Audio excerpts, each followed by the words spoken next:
Sarah Mitchell's story began in the shadows of greatness, literally. Every morning at 5:30, she walked alongside her mother through the towering gates of the Naval Academy, past the gleaming statues of war heroes and beneath flags that snapped proudly in the dawn breeze. But, while other children her age were still warm in their beds, Sarah was preparing to spend her day in the service corridors and utility rooms of one of America's most prestigious military institutions. Her mother, Elena Mitchell, had worked as a custodial staff member at the academy for 15 years. Elena's calloused hands and tired eyes told the story of countless early mornings, late nights, and the quiet dignity of honest work. She spoke little English when she first arrived from El Salvador, but she understood the language of hard work perfectly. The academy provided good benefits, steady pay, and, most importantly, it allowed her to bring Sarah to work during school holidays and summer breaks when childcare wasn't available. Sarah learned to navigate the academy's labyrinthine corridors like a ghost. She knew which hallways echoed footsteps and which absorbed them, where the important meetings happened and where the cadets gathered to complain about their instructors. She watched from utility closets as young men and women her age marched in perfect formation, their backs straight, their futures bright and certain. They moved with a confidence that seemed built into their very bones, as if they had been born knowing they belonged in places of power and respect. The cadets rarely noticed the small girl with dark hair who restocked the paper towels in their bathrooms or whose mother emptied their wastebaskets. When they did acknowledge her existence, it was with the kind of polite indifference reserved for furniture or wallpaper. Not cruel, exactly, but not particularly kind either. She was simply part of the background machinery that kept their world functioning smoothly. During those long summer days, Sarah developed habits that would shape the rest of her life. She became an observer, a student of human nature and institutional power. She noticed how the cadets straightened their postures when certain officers walked by, how their voices changed when they spoke to instructors versus when they joked among themselves. She saw how respect was earned, demanded, and sometimes simply assumed. The academy library became her secret sanctuary. While her mother cleaned the administrative offices, Sarah would slip into the vast reading room and lose herself among the military histories and biographies of famous naval officers. She read about leaders who had shaped the course of nations, who had made impossible decisions under unbearable pressure, who had stood firm when everything around them was falling apart. These weren't just stories to her, they were blueprints, instruction manuals for a life she wasn't supposed to want but couldn't stop dreaming about. Librarian Margaret Chen was the first academy staff member to really see Sarah. Mrs. Chen had noticed the same young girl returning day after day, always gravitating toward the military biography section, always careful to leave everything exactly as she found it. One afternoon, Mrs. Chen approached Sarah with a gentle smile and a suggestion. "You might like this one," she said, placing a worn copy of The Caine Mutiny beside Sarah on the reading table. "It's about doing what's right even when it's hard." That small act of recognition changed something fundamental in Sarah's world. For the first time, an adult at the academy had acknowledged not just her presence, but her potential. Mrs. Chen began setting aside books she thought Sarah would enjoy, gradually expanding her reading list beyond biographies to include military strategy, international relations, and leadership theory. She never made Sarah feel like she was receiving charity or special treatment. Instead, she treated their book discussions like conversations between equals, asking Sarah's opinion on complex moral dilemmas posed in the texts and listening carefully to her responses. Sarah's father, Roberto, worked construction jobs around the city, his employment often seasonal and uncertain.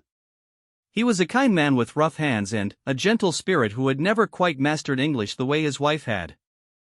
In the evenings, he would listen to Sarah excitedly recount the books she had read that day, nodding encouragingly even when he didn't understand all the words she used. He couldn't help her with homework or engage with her intellectual curiosity the way she craved, but he provided something equally valuable: unwavering belief in her potential. "Mija," he would say in Spanish, "education is the one thing no one can take from you once you have it. Learn everything you can." The Mitchell family lived in a small apartment 15 minutes from the academy, in a neighborhood where military families rarely ventured. Their building was clean but old, with thin walls that carried every conversation and argument from their neighbors. Sarah shared a bedroom with her younger brother, Miguel, who was content with video games and baseball cards in a way that Sarah envied but couldn't emulate. While Miguel slept peacefully, Sarah would lie awake at night planning imaginary military careers, mapping out the steps she would need to take to transform from invisible custodian's daughter to respected naval officer. The practical obstacles seemed insurmountable. Naval Academy admission required congressional nomination, top-tier academic performance, athletic achievement, and leadership experience, advantages typically accumulated through years of preparation at elite preparatory schools or through family military connections.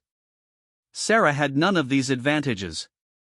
Her public high school was overcrowded and underfunded, offering few of the advanced courses that academy applicants needed on their transcripts. But Sarah had developed something more valuable than advantages. She had developed a systematic approach to overcoming disadvantages. She began mapping out every requirement for academy admission with the precision of a military campaign.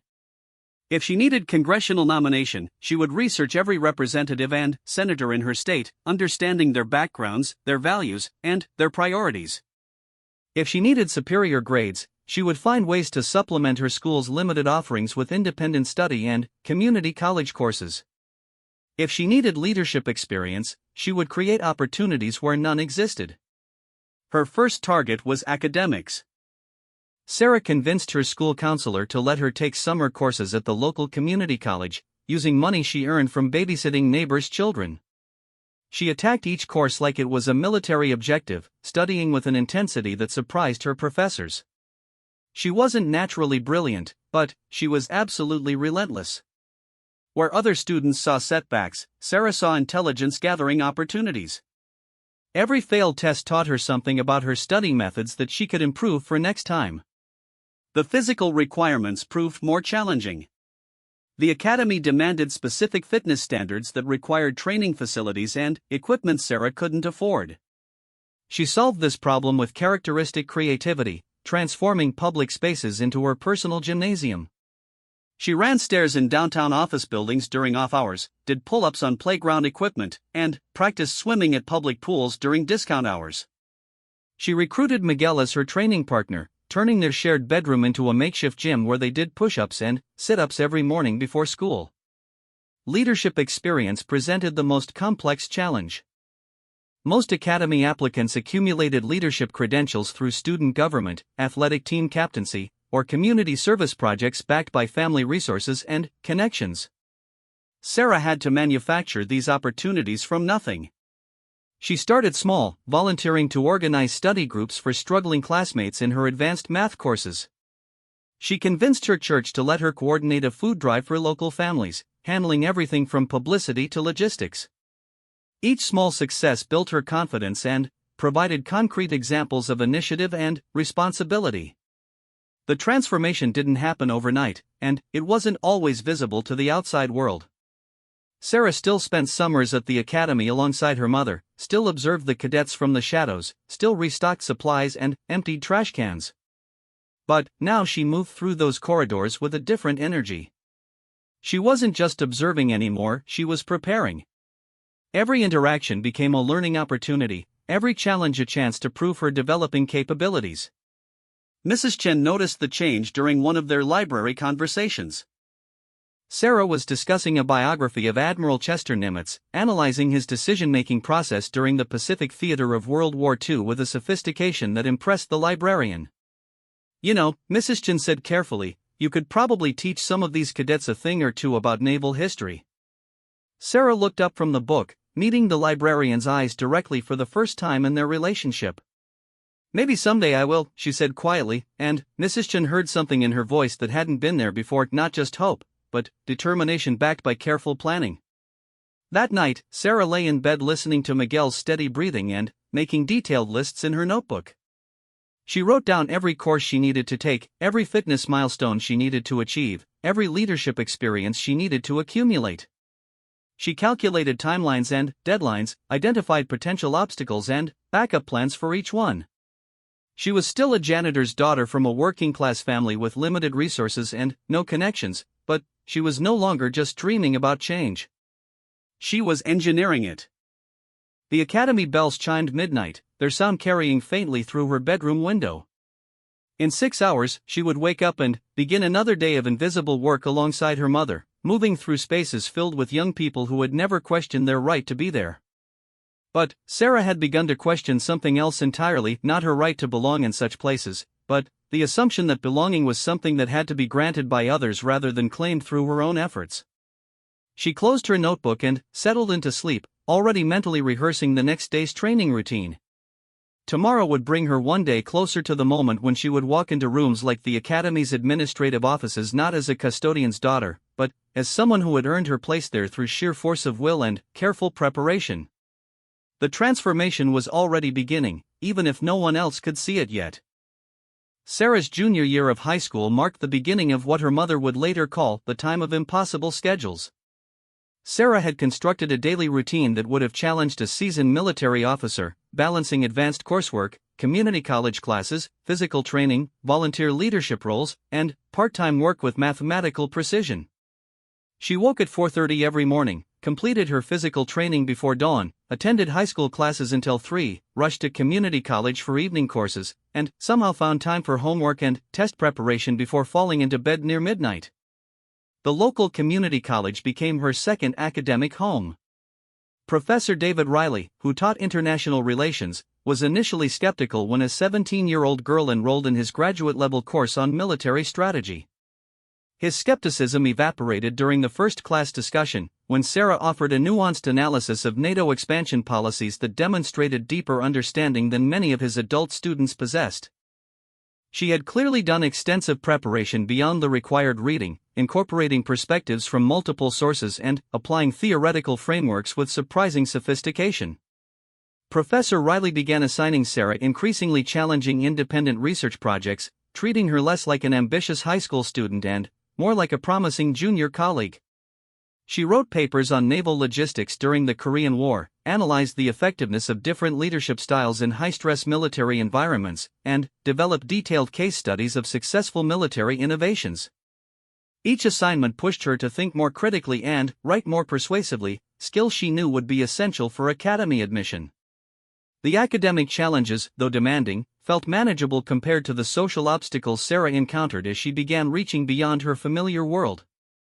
When she attended student leadership conferences at nearby universities, she often found herself the only participant who arrived by bus rather than in a family car, the only one whose parents couldn't attend the accompanying dinner events, the only one who needed to excuse herself early to get to her evening job at the local grocery store. These experiences taught Sarah to navigate different social contexts with the same strategic thinking she applied to her studies. She learned to dress professionally on a limited budget, carefully selecting versatile pieces that could be mixed and matched for different occasions.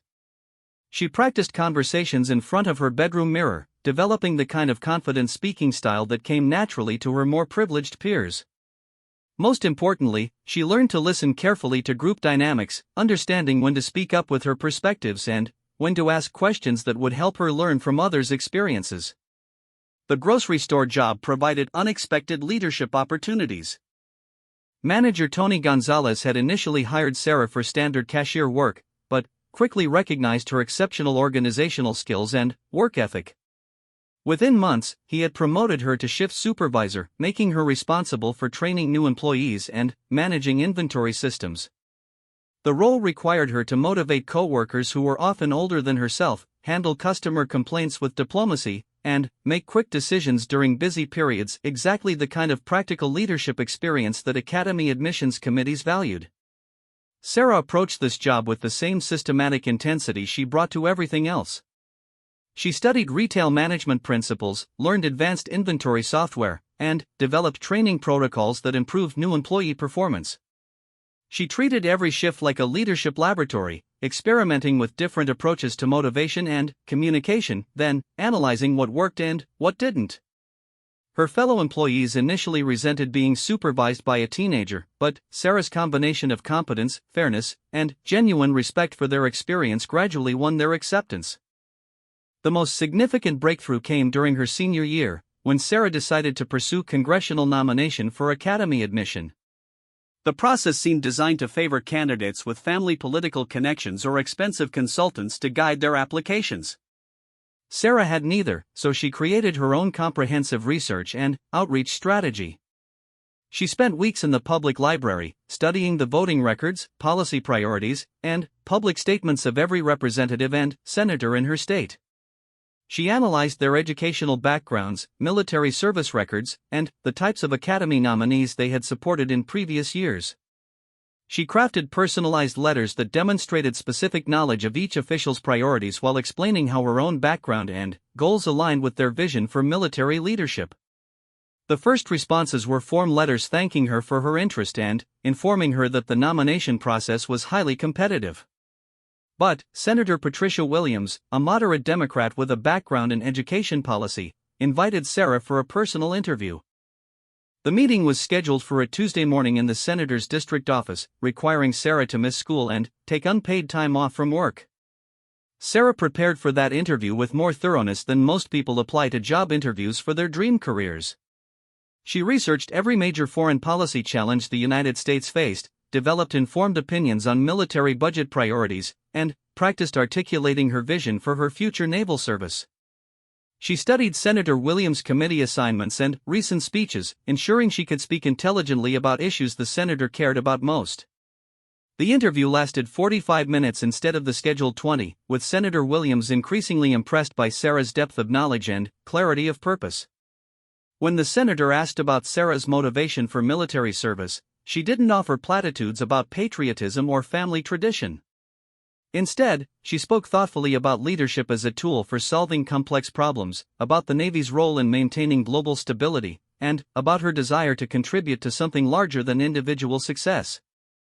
Senator Williams was particularly intrigued by Sarah's unconventional background. Most of the young people I interview for academy nominations have been preparing for military careers since childhood, she observed. Your path has been different. How has working in service jobs and growing up in a working-class family prepared you for military leadership? Sarah had anticipated this question and answered with characteristic directness. I've learned that effective leadership requires understanding the perspectives of people at every level of an organization. I've seen how decisions made in boardrooms affect the people who actually implement them. I've learned to earn respect rather than expecting it, and to motivate people through competence and fairness rather than authority alone. These experiences have taught me that the best leaders are those who never forget where they came from. 3 weeks later, Sarah received a call informing her that she had received Senator Williams' nomination to the Naval Academy. The news came on a Thursday evening while she was working her shift at the grocery store. She took the call in the break room, trying to maintain her composure while co-workers continued their conversations about weekend plans and television shows. When she hung up, she sat quietly for several minutes, processing the magnitude of what had just happened. The nomination was only the first step. She still needed to complete the Academy's rigorous application process, including additional interviews, medical examinations, and fitness assessments. But, for the first time, her goal had moved from the realm of impossible dreams into the category of difficult but achievable objectives. Sarah's high school guidance counselor, Mrs. Rodriguez, had initially been skeptical about Sarah's academy ambitions. She had seen too many students from their school set unrealistic goals and face crushing disappointment. But, as Sarah systematically achieved each milestone she had set for herself, Mrs. Rodriguez became one of her strongest advocates. She helped Sarah navigate the complex application requirements, connected her with alumni who could provide advice, and even wrote one of the strongest recommendation letters of her career. The Academy application required essays that would demonstrate not just Sarah's qualifications, but her character and motivation. She wrote about leading her church's food drive, describing how she had learned to coordinate volunteers with different backgrounds and motivations. She analyzed an ethical dilemma from her grocery store work, explaining how she had handled a situation where a co-worker was stealing from the register. She reflected on lessons learned from her mother's example of quiet dignity and professional excellence despite limited formal education. Each essay went through multiple drafts, with Sarah seeking feedback from Professor Riley, Mrs. Chen, and anyone else willing to help her refine her writing. She learned to balance personal narrative with analytical reflection, to demonstrate growth and learning rather than simply listing achievements. The process taught her to articulate not just what she had accomplished, but why those accomplishments mattered and how they had prepared her for the challenges ahead. The physical fitness assessment presented unique challenges. While Sarah had maintained excellent conditioning through her self-designed training program, she needed to demonstrate specific skills on standardized tests administered by Academy personnel. The nearest testing location was 2 hours away by bus, requiring another day off work and careful coordination with her family's schedule. Sarah arrived for her fitness assessment alongside candidates who had trained with professional coaches at elite athletic facilities. Many had played varsity sports throughout high school, accumulating awards and records that looked impressive on their applications. Sarah's preparation had been solitary and unglamorous, but it had been thorough. She exceeded the minimum requirements in every category, posting scores that placed her in the top 20% of all applicants. The medical examination required additional travel and expense, but revealed no problems that would disqualify her from military service. The eye exam, cardiovascular testing, and psychological evaluation all confirmed what Sarah already knew: she was physically and mentally prepared for the demands of academy life. As winter turned to spring of her senior year, Sarah found herself in the strange position of waiting for news that would determine the direction of her entire future while maintaining the demanding routine that had brought her to this point. She continued working at the grocery store, earning money for college expenses regardless of which college she would attend. She maintained her perfect grade point average, knowing that any slip in academic performance could jeopardize her academy admission. She sustained her physical training regimen, understanding that academy life would demand peak conditioning from day one. The waiting was perhaps the most difficult part of the entire process. Sarah had spent years developing systems and strategies for overcoming obstacles, but there were no systems for managing the anxiety of waiting for someone else to decide whether her efforts had been sufficient. She found herself checking the mail obsessively, analyzing every piece of academy correspondence for hints about the admissions committee's thinking. Her family watched her navigate this period with a mixture of pride and bewilderment. Elena had always known her daughter was special, but she was beginning to understand that Sarah's ambitions would take her into a world that Elena herself could barely imagine. Roberto worried that his daughter was setting herself up for heartbreak, that institutions like the Naval Academy weren't designed for people like them. But he also recognized something in Sarah's determination that reminded him of his own decision to immigrate to a new country with nothing but hope and willingness to work hard. The acceptance letter arrived on a Tuesday morning in April, delivered by regular mail in an envelope that looked surprisingly ordinary for something that would change Sarah's life forever. She was getting ready for school when her mother called her to the kitchen, holding the envelope with reverent care. Sarah opened it with steady hands, reading the formal language that informed her of her acceptance to the United States Naval Academy, class of 2010. For a moment, the words didn't seem real.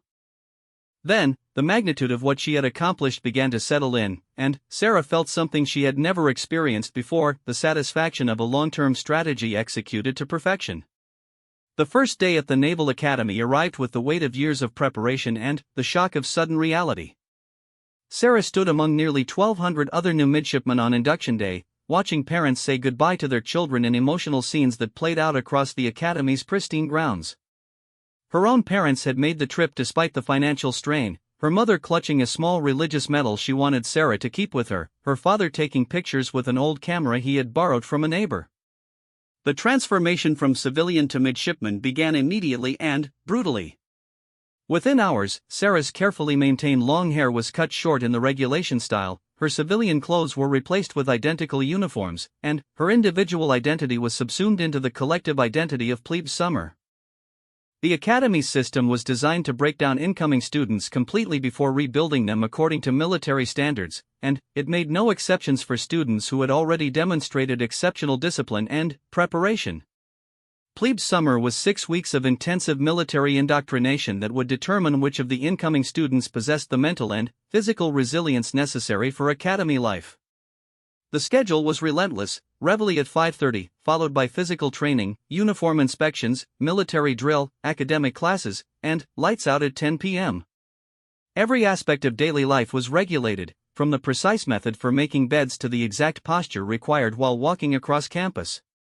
Sarah had expected the physical demands and had prepared extensively for them. What surprised her was the psychological pressure of constant evaluation and criticism. Upper-class midshipmen, particularly the first eyes who served as company commanders, maintained discipline through a system of sustained stress that was designed to identify leadership potential under extreme conditions. They shouted corrections for minor uniform infractions, assigned additional duties for perceived attitude problems, and created an atmosphere where perfectionism was the minimum acceptable standard. Many of Sarah's classmates had attended military-style preparatory schools or came from military families, giving them familiarity with this type of environment. Sarah had to learn the cultural codes and unwritten rules through observation and occasional painful mistakes. She quickly discovered that the academy operated on multiple levels simultaneously: the official curriculum that appeared in regulations and handbooks, and the unofficial education that happened in dormitory conversations and informal mentoring relationships. Her roommate, Jennifer Walsh, came from a family of career naval officers and had been preparing for academy admission since elementary school.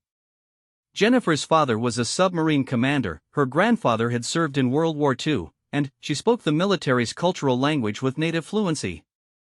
Initially, the contrast between their backgrounds created tension. Jennifer couldn't understand why Sarah seemed to struggle with concepts that felt natural and obvious to her, while Sarah sometimes resented Jennifer's assumption that everyone shared her family's military heritage. The relationship shifted during their third week when Sarah helped Jennifer with calculus homework that was overwhelming her despite her otherwise strong preparation. Sarah's systematic approach to problem-solving and her ability to explain complex concepts in simple terms impressed Jennifer, who began to see her roommate's different background as a strength rather than a deficiency. They developed a mutually beneficial partnership, with Jennifer helping Sarah navigate social dynamics and military culture while Sarah provided academic support and study strategies. The academic workload was more demanding than anything Sarah had experienced, even with her extensive preparation. The Academy's curriculum was designed to produce officers with expertise in multiple areas: engineering, mathematics, political science, military history, and leadership theory. Classes moved at accelerated pace with the assumption that all students possessed exceptional academic ability and motivation. The margin for error was minimal, with academic failure meaning immediate dismissal from the academy. Sarah's background in independent study and community college courses proved invaluable. While many classmates struggled to adjust to college-level work, Sarah was already accustomed to managing complex academic schedules and taking responsibility for her own learning. She approached each course with the same systematic methodology that had carried her through high school, creating detailed study schedules, forming study groups, and seeking additional help whenever she encountered difficult concepts. The leadership training component of academy life presented unique challenges that couldn't be addressed through individual study or preparation. The Academy's approach to developing leaders was based on graduated responsibility, with midshipmen taking on increasing authority over their junior classmates as they progressed through the 4-year program. This system required not just competence, but the ability to command respect from peers who might question the authority of someone from Sarah's background. Sarah's first major test came during a leadership exercise in military drill, where she was assigned to command a squad of 12 midshipmen in complex marching maneuvers. Several members of her squad had attended elite military preparatory schools and possessed superior technical knowledge of drill procedures. They followed her commands but, with obvious reluctance, clearly questioning whether she had earned the right to lead them. The exercise went badly, with Sarah's squad performing significantly worse than others in their company. During the critique session, the upper-class instructor focused specifically on Sarah's perceived hesitation and lack of command presence. The criticism was delivered in front of her peers, following the Academy's philosophy that leadership development required public accountability for failures as well as successes. That night, Sarah lay in her narrow dormitory bed analyzing every aspect of the failed exercise. She realized that her approach had been fundamentally flawed. She had focused on technical correctness rather than projecting the confidence necessary to inspire followers. She had allowed her awareness of her classmates' superior backgrounds to undermine her own authority, creating a self-fulfilling prophecy of ineffective leadership. Sarah spent the next several weeks studying leadership not just through assigned readings, but through careful observation of the upper-class midshipmen who seemed to command respect naturally. She noticed that the most effective leaders combined technical competence with genuine concern for their subordinates' welfare. They demanded high standards but also provided support and guidance when their juniors struggled to meet those standards. Most importantly, they never allowed their own uncertainty or insecurity to become visible to those they were supposed to lead. The opportunity to apply these lessons came during a physical fitness assessment where Sarah was assigned as team leader for an obstacle course exercise that would affect her entire squad's evaluation scores. This time, she approached the leadership challenge with a completely different strategy. Instead of focusing on her own performance, she invested time in understanding each team member's strengths and weaknesses, developing a plan that would optimize their collective performance rather than showcasing her individual capabilities. The exercise was a success, with Sarah's squad posting some of the best scores in their company. More importantly, her squad members began treating her with genuine respect rather than grudging compliance. They had seen her prioritize their success over her own recognition, and they responded with the kind of loyalty that can't be commanded but must be earned. The academic year brought additional challenges as Sarah struggled to balance the heavy course load with mandatory extracurricular activities and the constant pressure of military discipline. She joined the debate team, where her ability to research complex topics and present logical arguments helped the team achieve regional success. She also participated in community service projects that connected the academy with local civilian organizations, using these opportunities to practice the kind of civil-military cooperation that would be essential in her future career. Sarah's most significant growth occurred in naval science courses that combined theoretical knowledge with practical application. She excelled in navigation, ship handling simulation, and military history, but struggled initially with courses that required her to think like a military strategist rather than an academic scholar. The transition from analyzing historical decisions to making tactical decisions in real-time simulations required a different type of intellectual confidence. Commander James Patterson, who taught naval tactics, recognized Sarah's potential but also saw her tendency to overthink problems that required quick decisions. He began assigning her increasingly challenging scenarios in the ship handling simulator, forcing her to make command decisions under time pressure without the luxury of extensive analysis.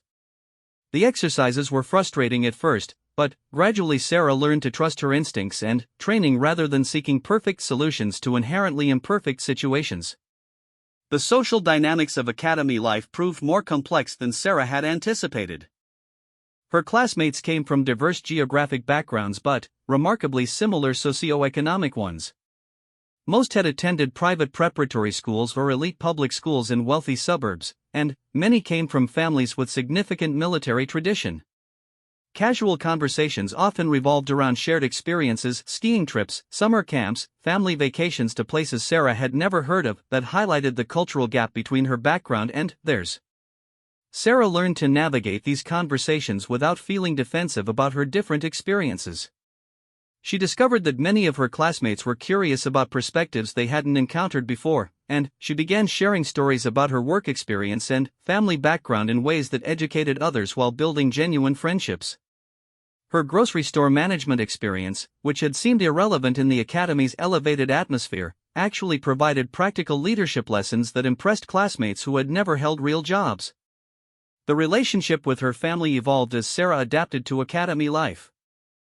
Phone calls home were limited and carefully scheduled, making communication more precious but also more difficult. Elena worried constantly about whether Sarah was eating enough, staying warm, and finding time for prayer.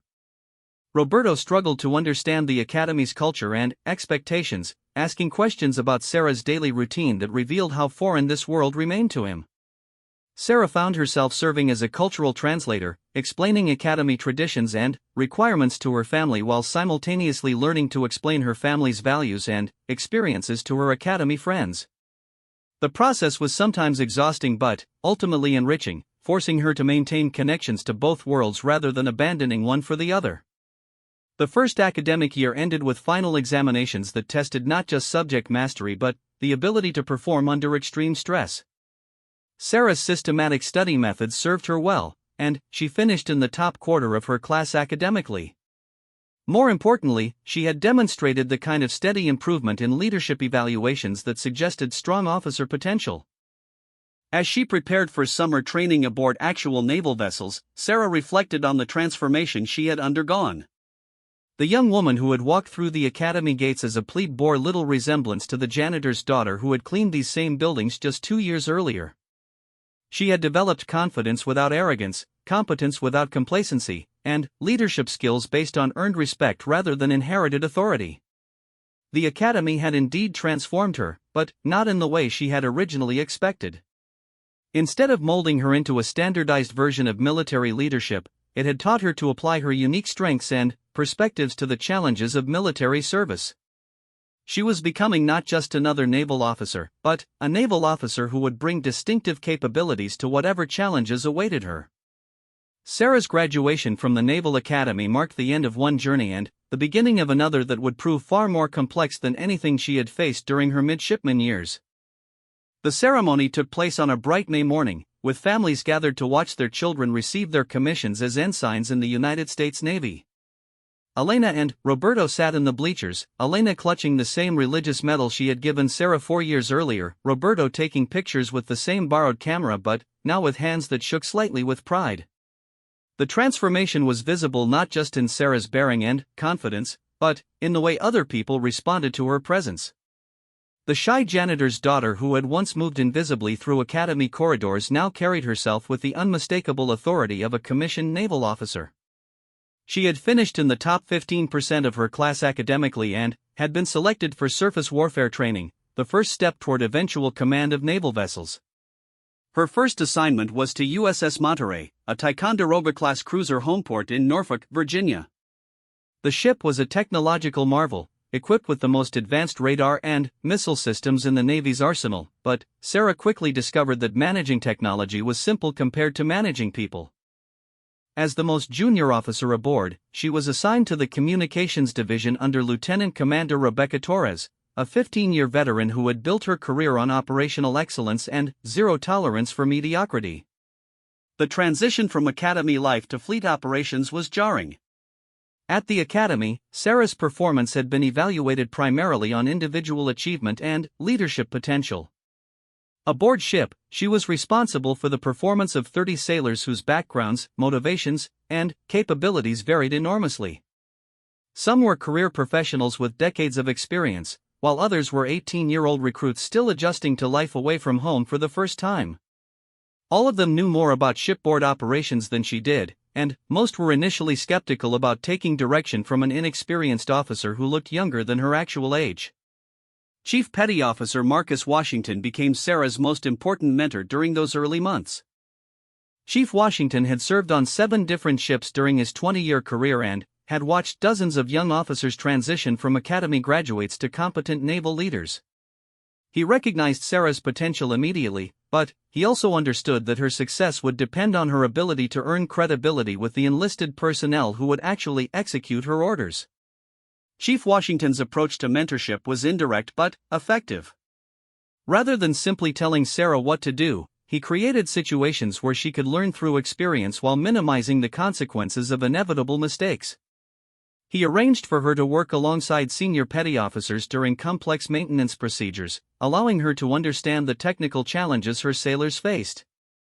He encouraged her to spend time in the enlisted mess hall, listening to conversations that revealed sailors' concerns and perspectives that never appeared in official reports.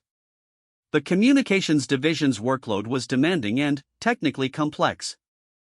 Modern naval operations depended on seamless information sharing between ships, aircraft, and shore-based command centers, requiring communication systems that operated flawlessly under all conditions.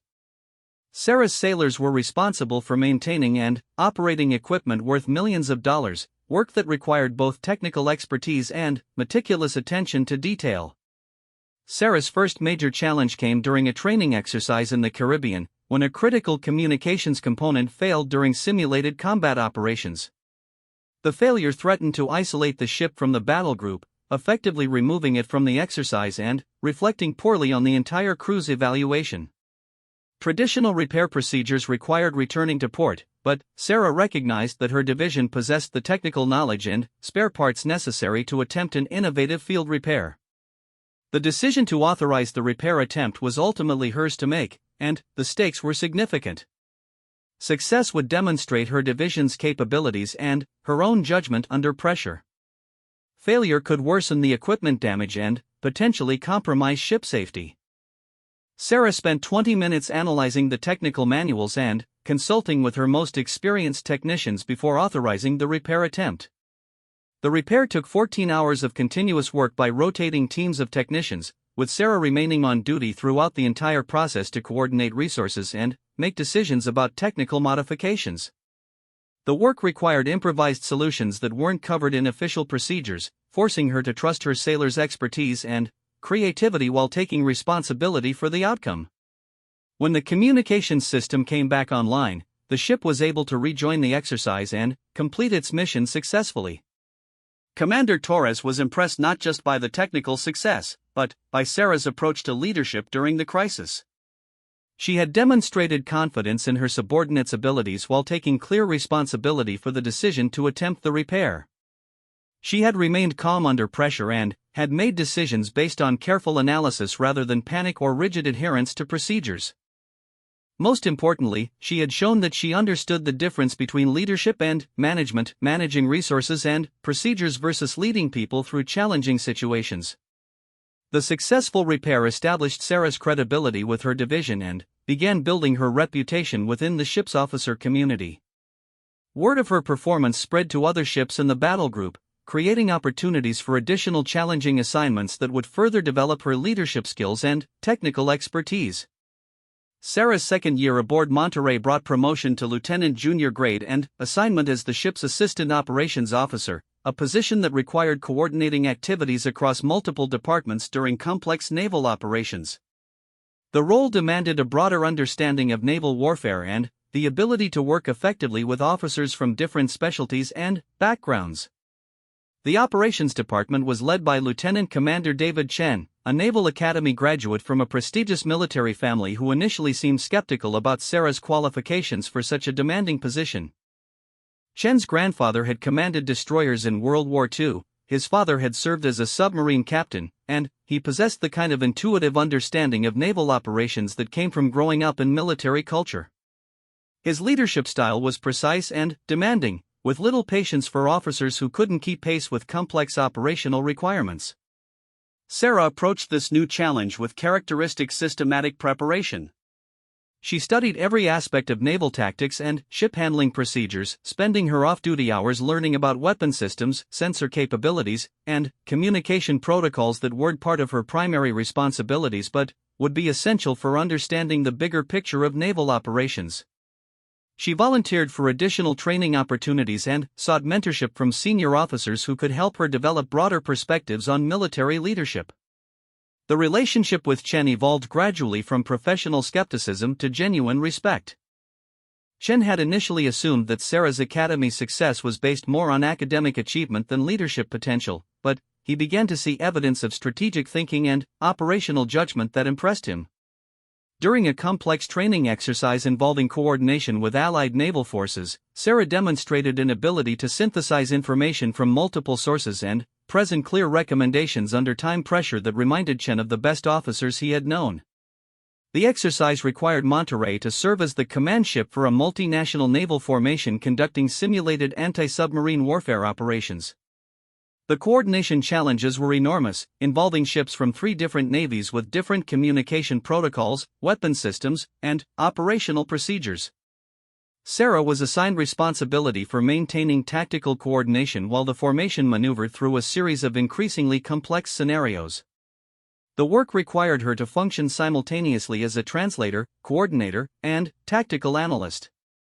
She needed to understand each ship's capabilities and limitations, translate between different military communication styles, and synthesize information into recommendations that would optimize the formation's overall effectiveness. The assignment tested every leadership skill she had developed while demanding technical knowledge that extended far beyond her formal training. Sarah's performance during the exercise exceeded everyone's expectations, including her own. She demonstrated an intuitive understanding of naval tactics that couldn't be learned from textbooks, combined with communication skills that bridged cultural and linguistic differences between the Allied forces. Her tactical recommendations proved consistently sound, and her ability to maintain coordination during high-stress situations impressed officers from all 3 navies. Commander Chen's evaluation of Sarah's performance was among the strongest he had ever written for a junior officer.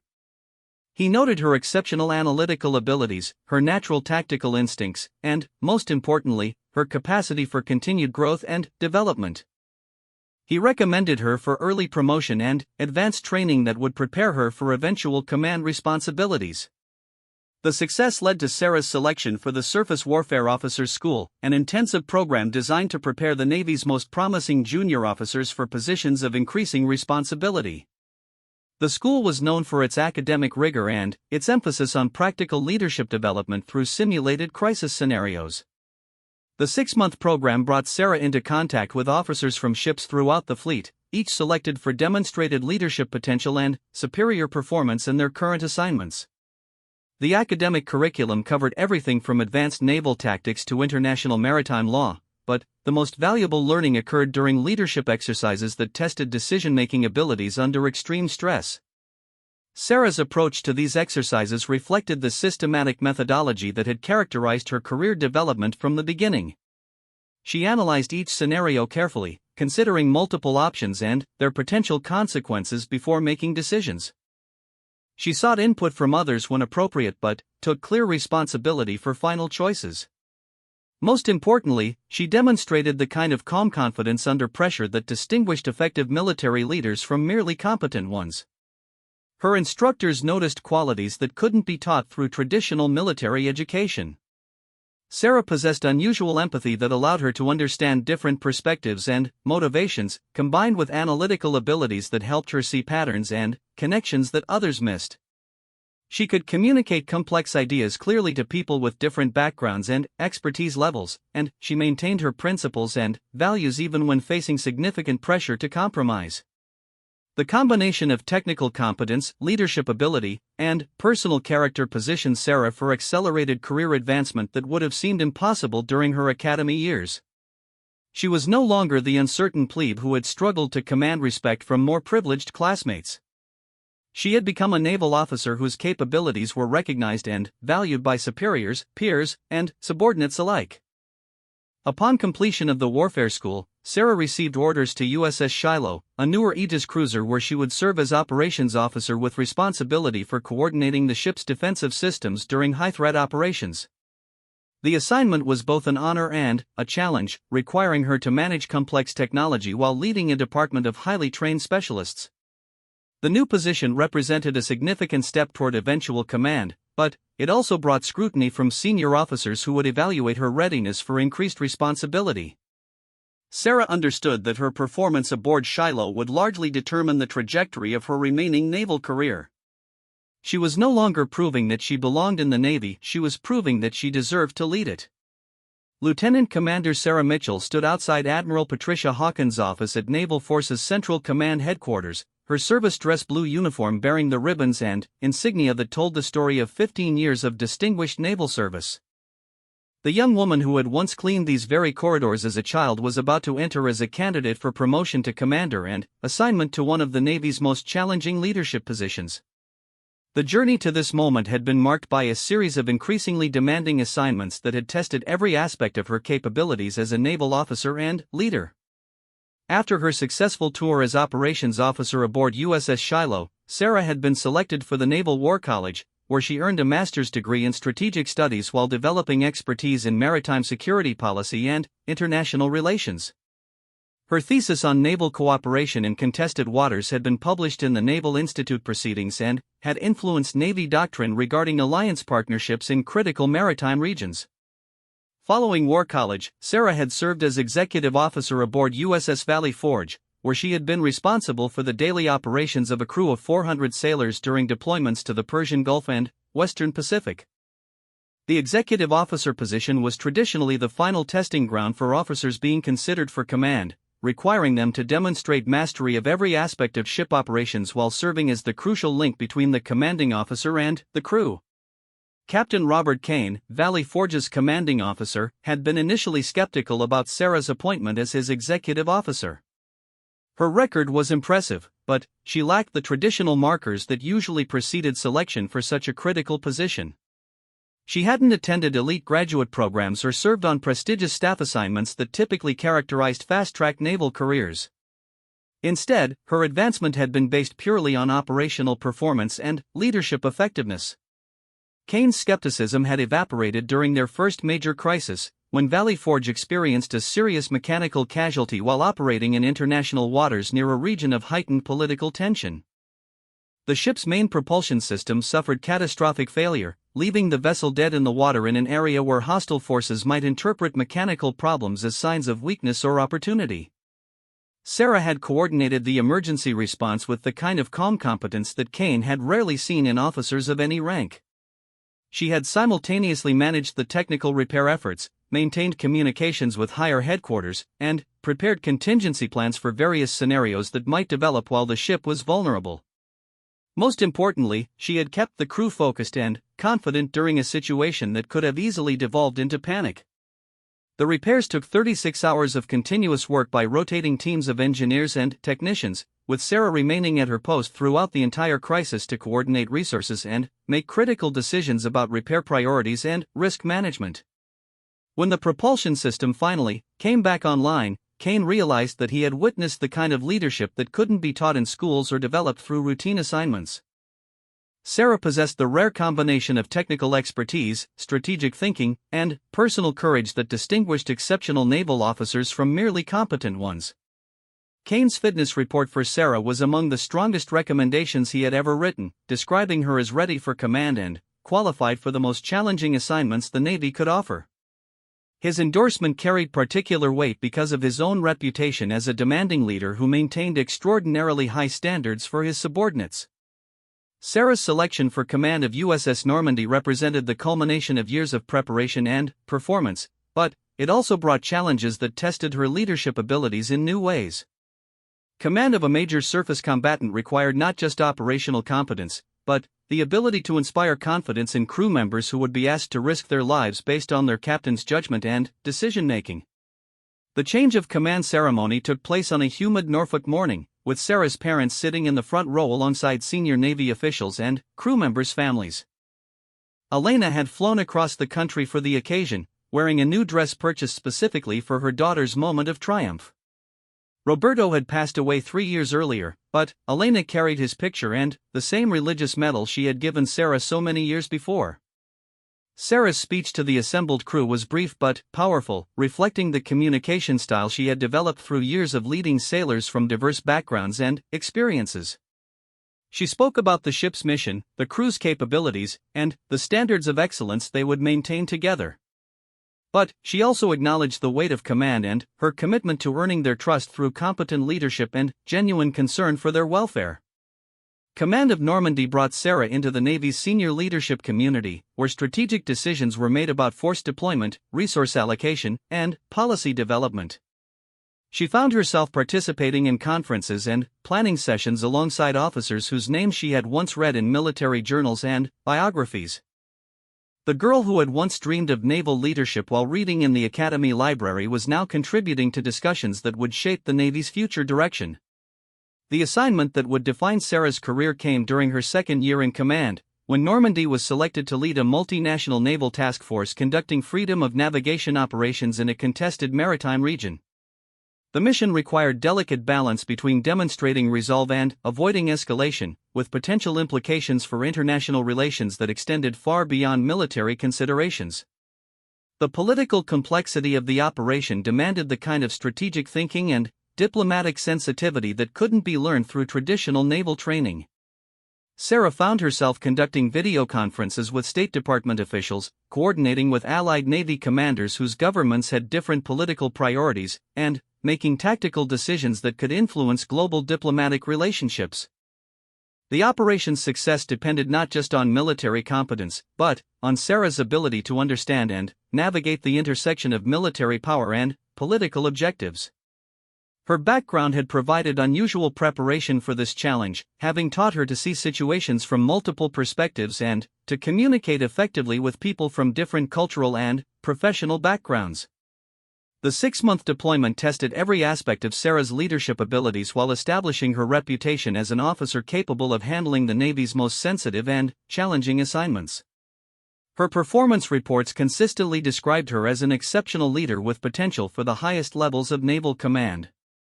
Admiral Hawkins had been following Sarah's career progression for several years, recognizing the rare combination of operational excellence and strategic thinking that characterized officers destined for flag rank. The Admiral herself had overcome significant barriers during her own career advancement, and she understood the particular challenges faced by officers whose backgrounds differed from traditional naval leadership patterns. The meeting that would determine Sarah's next assignment had been scheduled to discuss her potential selection for promotion to captain and assignment to one of several challenging positions that would further develop her qualifications for eventual flag rank consideration. But Admiral Hawkins had a specific opportunity in mind that would test Sarah's capabilities in ways that no previous assignment had attempted. Sarah entered the Admiral's office with the confidence that came from years of proven performance, but also with awareness that she was being evaluated for opportunities that would place her among the Navy's most senior leaders. The conversation would determine whether her career would continue its upward trajectory or plateau at levels that represented significant achievement but not ultimate success. Admiral Hawkins gestured for Sarah to take a seat across from her desk, then spent several minutes reviewing Sarah's service record in silence. When she finally looked up, her expression was serious but not unfriendly. "Commander Mitchell," the Admiral began, "your record shows consistent excellence in every assignment you've held. You've demonstrated the kind of operational competence and leadership ability that we look for in our most senior officers. But I'm not calling you here to discuss routine promotion opportunities." Sarah maintained her composure while feeling her heart rate increase slightly. She had learned to read senior officers' communication styles during years of briefings and evaluations, and she sensed that Admiral Hawkins was building towards something significant. The Navy is facing challenges that require leaders who can think beyond traditional approaches and bring fresh perspectives to complex problems, the Admiral continued. We need officers who understand not just how to execute existing strategies, but how to develop new ones that address changing global conditions and technological capabilities. Admiral Hawkins leaned forward slightly, her expression becoming more intense. "I'm offering you assignment as my Chief of Staff, with promotion to captain upon acceptance. The position would give you exposure to strategic planning at the highest levels and prepare you for potential flag rank consideration in the future. But I want you to understand what you'd be taking on." The Chief of Staff position was among the most demanding assignments in the Navy, requiring officers to serve as the critical link between flag officers and the operational forces they commanded. The work involved long hours, enormous responsibility, and constant pressure to make decisions that could affect thousands of personnel and millions of dollars in resources. Sarah had dreamed of such opportunities during her academy years, but she had never quite believed they would actually become available to her. Now, sitting in Admiral Hawkins' office as a respected naval commander with a distinguished service record, she realized that the impossible had become not just possible, but actual. "Admiral," Sarah responded, "I'm honored by your confidence and excited by the opportunity to contribute at the strategic level. I accept your offer." Admiral Hawkins smiled for the first time during their meeting. "I thought you might. You'll start Monday morning. Bring your analytical skills, your operational experience, and that perspective you've developed from climbing through the ranks without any shortcuts. We're going to need all of it." As Sarah left the Admiral's office, she reflected on the journey that had brought her to this moment. The young girl who had once moved invisibly through these corridors, watching cadets and officers with a mixture of envy and determination, had become one of the Navy's rising leaders through sheer force of will, careful preparation, and unwavering commitment to excellence. The promotion ceremony took place 3 weeks later, with Elena again in attendance to watch her daughter receive her captain's insignia. As Sarah stood before the assembled audience of family, friends, and colleagues, she thought about all the people who had contributed to her success, from Mrs. Chen, who had first encouraged her intellectual curiosity, to Chief Washington, who had taught her to lead sailors with respect and competence. But she also thought about the broader significance of her achievement. Her success demonstrated that military leadership could emerge from unexpected backgrounds, that excellence was not limited to those born into privilege, and that institutions could benefit from diversity of experience and perspective. Captain Sarah Mitchell had proven that strength wasn't about what others saw on the surface, but about the unshakable conviction that carried someone through years of preparation, challenge, and growth. She had walked into the Admiral's office not as a supplicant hoping for opportunity, but as a proven leader ready to take on whatever challenges the Navy could offer. The girl they had once labeled weak had become a woman who commanded respect not through intimidation or inherited authority, but through demonstrated competence and earned trust. Her story was just beginning, but she had already proven the most important point of all: the true leadership comes not from where you start, but from how far you're willing to travel and what you're willing to sacrifice to get there. In a world where uniforms dictate respect and stars on shoulders command attention, one woman discovered that true authority doesn't come from the weight of medals on your chest, it comes from the unshakable conviction in your spine. This is the story of Sarah Mitchell, a janitor's daughter who cleaned the same Naval Academy floor she would one day walk across as an officer, proving that sometimes the most powerful person in the room is the one everyone underestimated. What happens when society writes you off before you even begin? What happens when every door seems locked, every path blocked, every dream labeled impossible? Sarah Mitchell was about to find out that sometimes the greatest victories come not from being the strongest person in the room, but from being the most determined to prove that strength has nothing to do with what others see on the surface.